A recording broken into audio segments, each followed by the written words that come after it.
Hello மக்களே, வாங்க இன்னைக்கு ஒரு சிம்பிளான ரெசிபி பார்க்கலாம். டின்னருக்கு நான் இன்னைக்கு பாஸ்தா பண்ணலான்னு இருக்கேன். அதுக்கு ஒரு கப் பாஸ்தா எடுத்திருக்கேன். கொஞ்சோண்டு சிக்கன், நீங்கள் வந்து மஷ்ரூம் எடுத்துக்கலாம். வெஜிடேரியனாக இருந்தால் மஷ்ரூம் எடுத்துக்கலாம், ஆனியன் எக்ஸ்ட்ரா எடுத்துக்கலாம். நான் எதுவுமே எடுக்கலாம், எனக்கு சிம்பிளாக பண்ண போகிறதுனால சிக்கன் மட்டும் எடுத்துருக்கேன். இங்கே பாருங்கள், அதுக்கு தேவையான பொருள் என்னென்னா, ஒரு ரெண்டு வெள்ளைப்பூடை வந்து இப்படி பொடியாக வெட்டி வச்சுக்கோங்க. அப்புறம் வந்து நம்ம வரமிளகாவோட நுணுக்குன வரமிளகா, அதாவது சில்லி ஃப்ளேக்ஸு, அப்புறம் வந்து பார்ஸ்லே, ஆரிகேனோ. நீங்கள் ஆரிகேனோ மட்டும் எடுத்துக்கலாம், இல்லை பார்ஸ்லே மட்டும் போடுறீங்க போட்டுக்கலாம், இல்லை மிக்ஸ்டு ஹெர்ப்ஸ் வாங்கி கூட போட்டுக்கலாம். அதுக்கப்புறம் நமக்கு வந்து சீஸ் தேவை. நான் வந்து மொசரல்லா சீஸும் பார்மிசனும் கொஞ்சம் எடுத்திருக்கேன். நீங்கள் வந்து கலந்தும் போடலாம், தனித்தனியாக எந்த சீஸ் வேணுமோ பிடிக்குதோ அதை போட்டுக்கலாம். அப்புறம் நமக்கு தேவையான பட்டரும் ஃபுல் க்ரீமும். இப்போ வந்து சில பேர் மைதா ஆட் பண்ணுவாங்க, நான் எனக்கு மைதாலாம் ஆட் பண்ணல. வெறும் இந்த இன்க்ரீடியன்ட் மட்டும் வச்சு செய்ய போகிறேன். அப்புறம் நமக்கு கொஞ்சோண்டு ஆலிவ் ஆயில் தேவை, இந்த சிக்கனை வந்து கொஞ்சம் முதல்ல வறுக்கிறதுக்கு. இப்போ வந்து நம்ம ஃபஸ்ட்டு சிக்கனை வந்து மேரினேட் பண்ணிடலாம். சிக்கன் நான் ஆல்ரெடி கழுவி வச்சுருக்கேன், கொஞ்சமாக தான் எடுத்திருக்கேன். இதில் வந்து நம்ம ஆரிகேனோ போட்டுடலாம், அப்புறம் நம்மளோட பார்ஸ்லே போட்டுடலாம், அப்புறம் சில்லி ஃப்ளேக்ஸ் இதெல்லாம் போட்டு கொஞ்சோண்டு சிக்கனுக்கு தேவையான அளவு உப்பும் போட்டு மேரினேட் பண்ணி வச்சிடலாம். கொஞ்சோண்டு சிக்கனுக்கு தேவையான அளவு உப்பு போட்டுட்டு இதை மேரினேட் பண்ணிக்கலாம். நம்ம வந்து ஒயிட் சாஸ் பாஸ்தா பண்ண போகிறனால நான் வந்து கலர்லாம் எதுவும் ஆட் பண்ணல. இதே நீங்கள் வந்து டொமேட்டோ சாஸ் மாதிரி பண்ணுறீங்க, சிக்கன் பாஸ்தா வேறு இது சிக்கன் பாஸ்தாலே வந்து டொமேட்டோ பியூரி எடுத்து பண்ணுறீங்கன்னா டொமேட்டோவை நல்லா அரைச்சிட்டு அந்த பாஸ்தாவும் பண்ணலாம். இது வந்து ஒயிட் சாஸ் பாஸ்தா, அதனால் இது கொஞ்சம் நேரம் ஊறட்டும். நம்ம வந்து இங்கே வாங்க, ஃபாலோ மீ. இப்போ வந்து பாஸ்தா வேக வைக்கிறதுக்கு தண்ணி கொதிக்க வச்சுருக்கேன். இந்த தண்ணியில் நம்ம வந்து கொஞ்சோண்டு ஆயிலு, உப்பு, அப்புறம் நம்ம பாஸ்தா போட போகிறோம். இதில் வந்து பாஸ்தா வேகிறதுக்கு கொஞ்சோண்டு கல் உப்பு போட்டுறேன். இப்போ தண்ணி நல்லா கொதிக்குது, நம்ம அந்த ஒரு கப் பாஸ்தா போட்டுடலாம். பாஸ்தா வேகட்டும். இதில் நான் வந்து கொஞ்சமாக ஆலிவ் ஆயில் விடுறேன். ஏன் ஆயில் விடுறேன்னா பாஸ்தா வந்து ஒன்றோட ஒன்று ஒட்டாமல் பிசு பிசுன்னு ஆகாமல் வரும். கொஞ்சமாக ஆயில் அதில் விட்டுறலாம், அது பாட்டுக்கு வெந்துட்டு இருக்கட்டும். நம்ம அதுக்குள்ளே இந்த சைடில் வந்து சாஸ் ரெடி பண்ணலாம். இப்போது இன்னொரு பக்கம் வந்து நம்ம அந்த பக்கம் பாஸ்தா வெந்துட்டுருக்கு, நம்ம இன்னொரு பக்கம் வந்து சாஸ் ரெடி பண்ண போகிறோம், ஒயிட் சாஸு. ஸோ இதுக்கு என்னென்னா, ஃபஸ்ட்டு வந்து ஒரு அகலமான பேன் எடுத்துக்கோங்க. அதில் வந்து நம்ம வந்து ஒரு 2 ஸ்பூன் பட்டர் போட்டுக்கலாம். நீங்கள் சால்டட் பட்டர், அன்சால்டட் பட்டர் எது வேணாலும் யூஸ் பண்ணிக்கலாம். சால்டட் பட்டர் யூஸ் பண்ணிங்கன்னா பாஸ்தாவுக்கு வந்து சால்ட் பார்த்து போடுங்க. அன்சால்டட்னாலும் நம்ம போட்டுக்கலாம். ஸ்டவ் சால்ட் இதில் வந்து இங்கே 2 ஸ்பூன் பட்டர் போட்டுறேன்.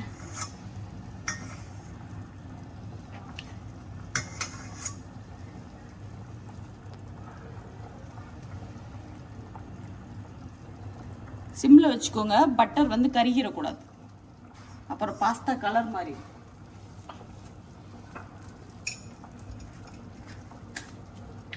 இதுலேயே வந்து 2 ஸ்பூன் ஆலிவ் ஆயில் ஊற்றிடலாம்.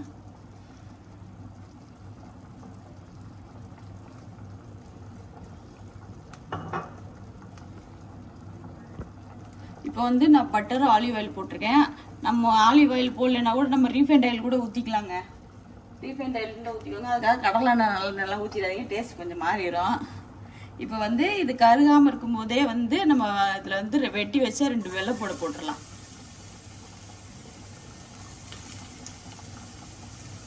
எல்லாத்தையுமே லைட்டாக அந்த பச்சை வாசம் போக வதக்கினா மட்டும் போதுங்க, போட்டு கருக விட்டுறாதீங்க. சிம்மில் பாருங்கள், அடுப்பு பாருங்கள், சிம்மிலே தான் வச்சுருக்கேன். இப்போ நம்ம மேரினேட் பண்ணி வச்சோம்ல இந்த கொஞ்சோண்டு சிக்கனு, அதை போட்டுடலாம். ஏன்னா சிக்கன் கொஞ்சம் வதங்கணும் இல்லையா, அதுக்காக. இப்போ வந்து நான்வெஜ் செய்யாதவங்க வந்து மஷ்ரூம் போட்டுக்கோங்க. வெங்காயம் பிடிக்கிறவங்க வெங்காயம் போட்டுக்கலாம். வெங்காயம் நீளமாக வெட்டி வெங்காயம், வெஜிடபிள் போடுறவங்க கேப்சிகம், ப்ராக்கோலி, இது மஷ்ரூம்லாம் போட்டு பண்ணலாம், சூப்பராக இருக்கும்.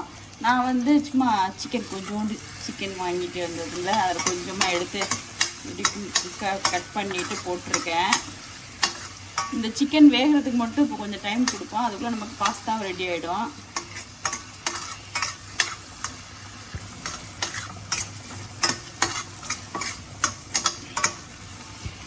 நம்ம வந்து சிக்கனில் வந்து இந்த சில்லி ஃப்ளேக்ஸ் போட்டிருக்கோம் இல்லையா, அந்த காரமே போதும். காரம் ரொம்ப பிடிக்கிறவங்க வந்து இன்னும் கொஞ்சம் கூட சில்லி ஃப்ளேக்ஸ் போட்டுக்கோங்க. இதுலேயே வந்து நான் கொஞ்சம் உப்பு போட்டிருக்கேன், அதனால் பாஸ்தா வேகிறதுலேயும் உப்பு போட்டிருக்கேன். ஸோ வந்து உப்பு பார்த்துட்டு டேஸ்ட் பார்த்துட்டு வேணும்னா ஆட் பண்ணிக்கோங்க. லாஸ்ட்டாக கூட நம்ம பெப்பரும் சால்ட்டும் ஆட் பண்ணிக்கலாம். இப்போது உங்களுக்கு டவுட் வரலாம், நம்ம சாஸ் பண்ணுறோன்னு சொல்லிட்டு என்னடா சிக்கனை வதக்கிட்டு இருக்கேன்னு. ஏன்னா நான் சிக்கன் பாஸ்தா பண்ணுறனால நமக்கு சிக்கன் வந்து குக் ஆகணும்.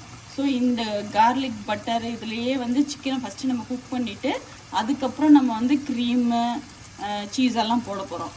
ஸோ அதனால் ஒன்றும் தப்பு கிடையாது. நமக்கு சிக்கன் வந்து ஒரு 3/4 வேக்காடு வெந்துருச்சு. நம்ம சிக்கனை தனியாக எடுத்துடலாம்.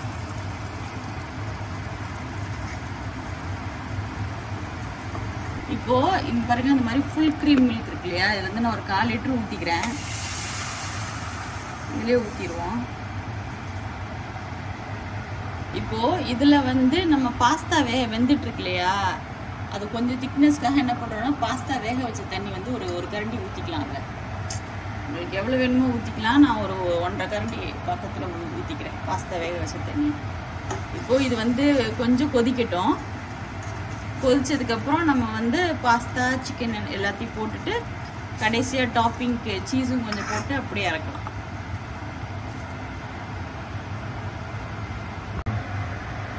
பார்த்தீங்கன்னா சாஸ் வந்து கொஞ்சம் திக்னஸ் ஆக ஆரம்பிச்சிருச்சு. இப்போ நம்ம வந்து பாஸ்தா ஆஃப் பண்ணியாச்சு.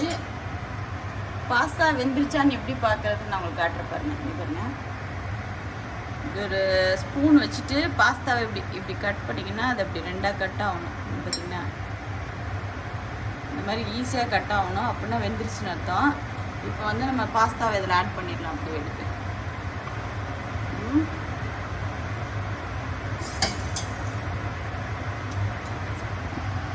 இப்போ நம்ம பாஸ்தா போட்டாச்சு. இப்போ நம்ம வச்சிருக்க சிக்கனையும் அதில் ஆட் பண்ணிடலாம்.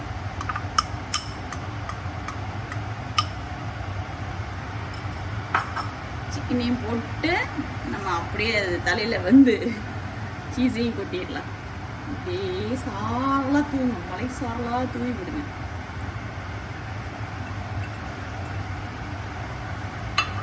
இப்போ வந்து அப்படியே சூடாக இதெல்லாம் ஒரு மிக்ஸு, அந்த சீஸ் வந்து மெல்ட் ஆகணும் நமக்கு. அந்த அளவுக்கு மட்டும் நீங்கள் மிக்ஸ் பண்ணிவிட்டு எடுத்து சர்வ் பண்ணிடலாம். ரொம்பலாம் போட்டு அதுக்கு ரொம்ப கெட்டி ஆகிடாதீங்க, ஏன்னா ஆற அப்படியே சீஸ் வந்து இறுகிட்டு கெட்டி ஆகும் பாஸ்தா. ஸோ வந்து சீஸ் மெல்ட் ஆகிற அளவுக்கு மட்டும் விட்டுட்டு நீங்கள் பாஸ்தாவை எடுத்துருங்க.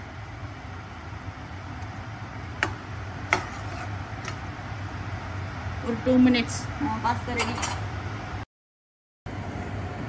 ஒரு 2 மினிட்ஸ் கொதிக்க விட்டாச்சு. இப்போ பாருங்கள், நம்ம பாஸ்தா ரெடி ஆயிடுச்சு. இதுக்கு மேலே வந்து திக்காக விடாதீங்க. தெரியுதா உங்களுக்கு கன்சிஸ்டன்சி?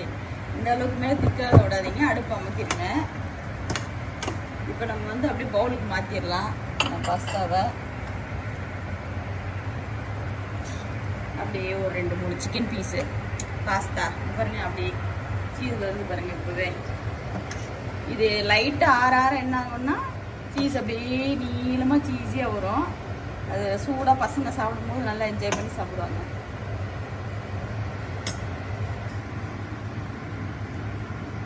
நம்மளோட creamy cheesy chicken pasta ready. So இதை வீட்டில் ட்ரை பண்ணி பாருங்கள். சிம்பிளான ரெசிபி, ஈஸியாக குயிக்காக செஞ்சிடலாம். ஒரு டின்னருக்கு இல்லை நீங்கள் பிரேக்ஃபாஸ்ட் ஸ்கூலுக்கு கூட கொடுத்துடலாம். சிக்கன் போடாமல் பசங்களுக்கு வெறும் பாஸ்தா சீஸ் இது மட்டும் போட்டு இதை ட்ரை பண்ணி பார்த்துட்டு எப்படி இருந்ததுன்னு எனக்கு கமெண்ட்டில் சொல்லுங்கள். நம்ம இன்னொரு வீடியோவில் பார்ப்போம். அது வரைக்கும் என் சேனலை சப்ஸ்கிரைப் பண்ணாதவங்க சப்ஸ்கிரைப் பண்ணுங்கள்.